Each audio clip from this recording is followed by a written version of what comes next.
type of activity that would use that space appropriately.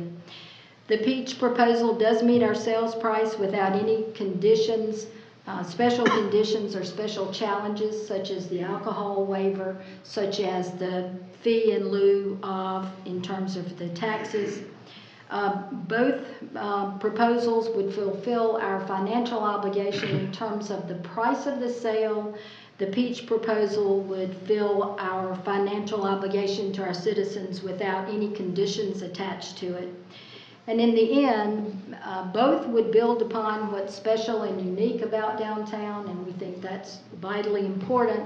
But we believe that the Peach proposal more accurately reflects those identified economic development measures that we've talked about over time in our redevelopment plans for downtown. So Thank you, Ms. McCollum. Mr. Mayor, Ms. Chapman? I would like to make a recommendation that we proceed forward with Grace Church proposal and have our attorney negotiate any and all items of concern for council members, that we proceed with their proposal, since I think we have been looking at it since March. We have a proposal by Mr. Chapman to proceed Second. with the negotiation for the sale of 129 East Whitney Street to Grace Church. We have a second by Mr. Stewart. We have further discussion? I have some comments to make. Mr. Chapman? Although I appreciate Ms. McConnell's information regarding our proposal for Groucho's, and we certainly would love to see you be a part of our downtown. I believe it's evident that your restaurant that could potentially go in other locations, and that we may have the opportunity to have both of you in our downtown. And I think more importantly, that you may have an additional 1,000 people that a week that may enjoy your restaurant. So, but with that, I have a couple of things that I want to just kind of preview to go over. We always, as City Council, the 9 years I've been on, we always ask ourselves multiple things when a proposal comes before us, and that's why this has been so difficult. But some of the things that we always ask is, how will it impact our city tax base? Fees and building permits, everything. We have to kind of figure that in. The other thing we do is ask how it's going to impact our current businesses, which I think in this case both would do so, but I think we still have the opportunity to have both of you in our downtown. The second thing would be, how does it impact our citizens? And with that, you know, we look at that every time we make a decision. The next thing is, how much will it cost us for this proposal to move forward? And in this case, Grace Church isn't asking for anything, and I think it was indicated from Peach Properties that they may want to have some of our incentives that are available that we have extended to other developers. So, and then the next thing is will it enhance our downtown properties?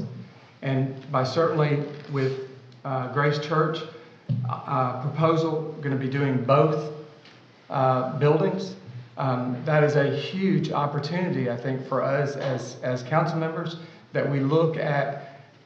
There's not a lot of people, although I love your theater, but there's just not a lot of opportunity for people to want to come in and do the type of renovations that they're willing to do with the theater. And then the last one is, does it fill a niche? And I think in this regard, yes, we have other churches in our community, but most of them are fairly traditional. I know this is a little bit outside the box, and you know, I can tell by the age group and the diversity of the ages that are here that support the church, that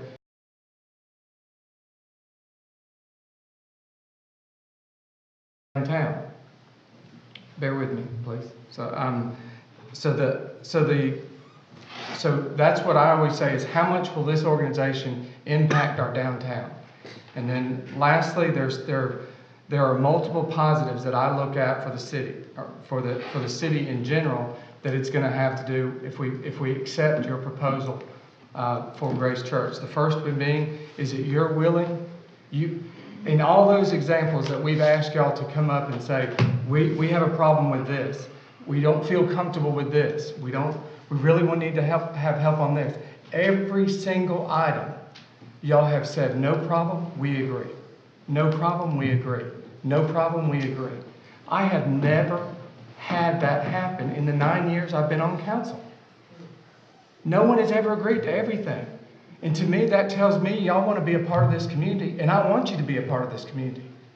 Secondly, amount of revenue increase from your congregation shopping and eating in downtown.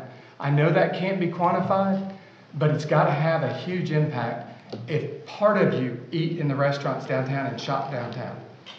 Because I'm sure some of you are going to be coming and maybe haven't even been downtown.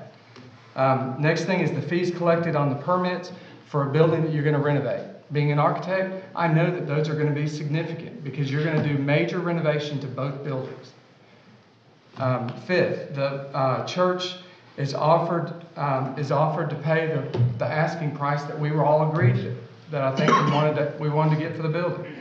I already mentioned who else would want to renovate the building. It's a limited scope of people who would renovate the building, and it's got a lot of history to it. We want to preserve it. We don't want to see it get to the point where it gets torn down, or I don't anyway, and I don't think other council members do.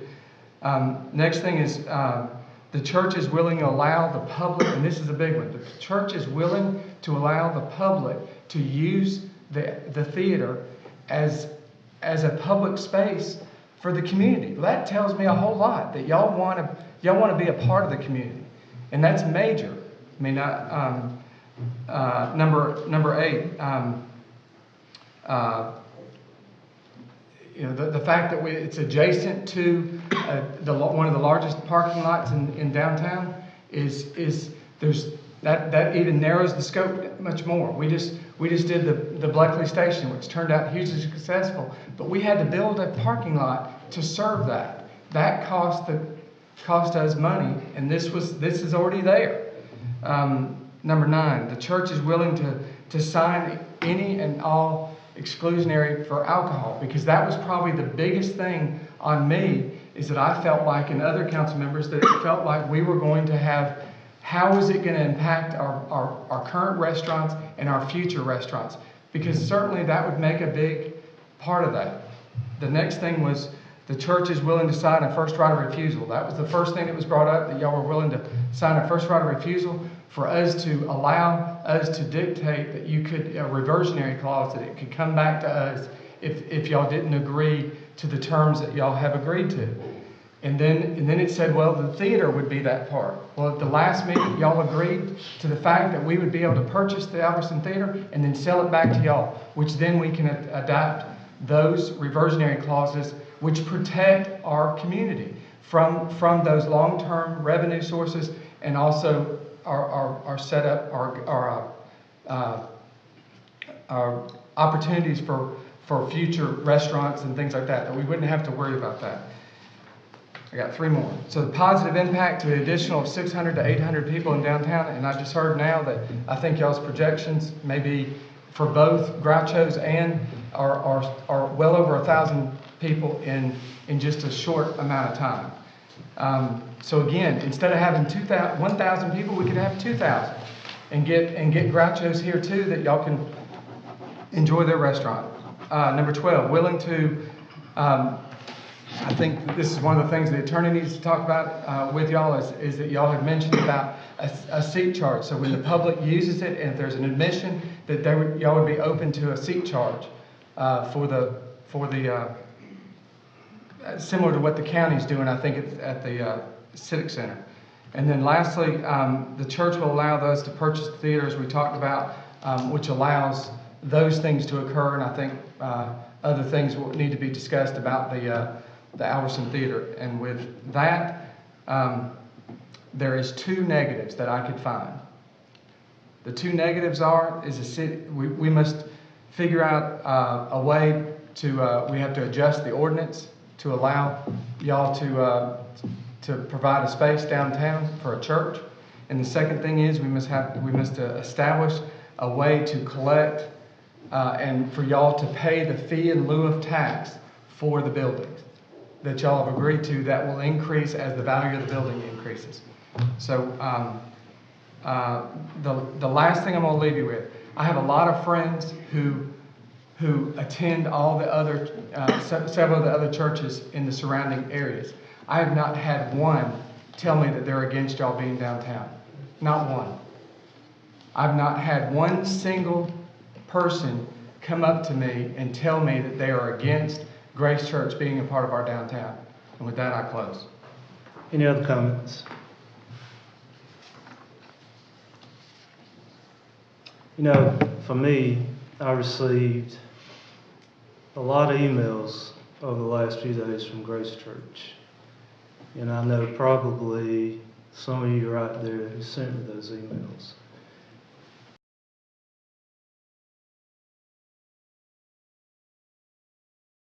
You know, it jumped out at me that, you know, you guys are very passionate about service. You know, but she said that she had come here 20 years ago, had been a member of the church, can't remember the number of years.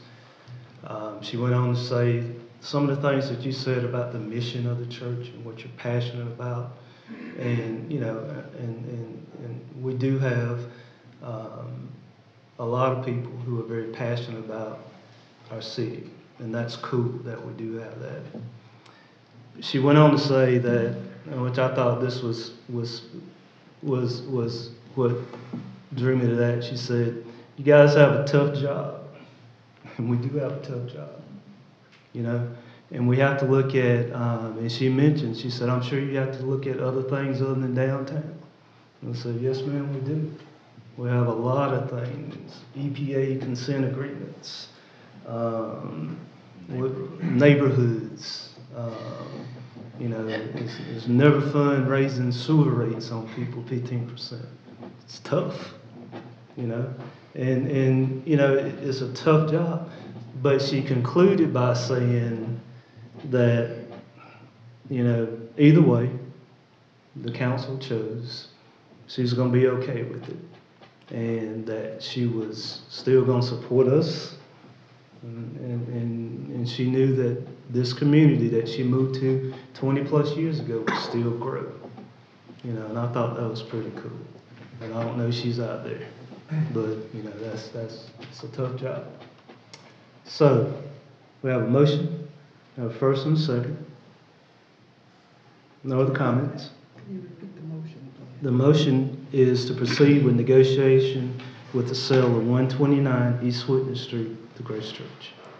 With all the provisions. That would be included in all the negotiations that we've been talking about. I'm gonna get you to raise, go ahead. I was just going to say, could I ask that we have a show of hands? I was getting ready to say that. You've been ahead of me the whole meeting. Not been able to catch up with him, but we've been on the same page. But I'm gonna ask you to, if you're in favor of proceeding with these negotiations for the property to Grace Church, I'm going to ask you to raise your right hand. We have Mr. Don Chapman, Mr. Buck Roberts, Mr. Tony Stewart, Mr. John Roberts. I'm going to ask you if you're opposed to it to raise your right hand. Mr. Harmon, Mr. Lockridge, Dr. Thompson, myself, and Mr. Newton. So that passes 5-4 to not proceed with those negotiations. Now, I entertain a motion to go into negotiation with Preach Properties. So moved. First by Mr. Lockridge. Second. Second by Mr. Newton. Discussion. All those in favor, raise your right hand. We have Mr. John Roberts, Mr. Matt Harbin, Mr. Lockridge, Dr. Thompson, myself, and Mr. Newton. Opposed? Yeah, Mr. Chapman, Mr. Stewart. Buck, did you? No, vote. Buck's not voting. He's abstaining. So that threw my math off. Peggy, you got that? So we have a majority vote to go in negotiations with the sale of 129 East Sweetman Street, the Peach Properties. I would entertain a motion to adjourn. So moved. I have first by Mr. Roberts, second by Mr. Newton. All those in favor say aye. Aye. Opposed? We stand adjourned. Thank you, gentlemen. Thank you.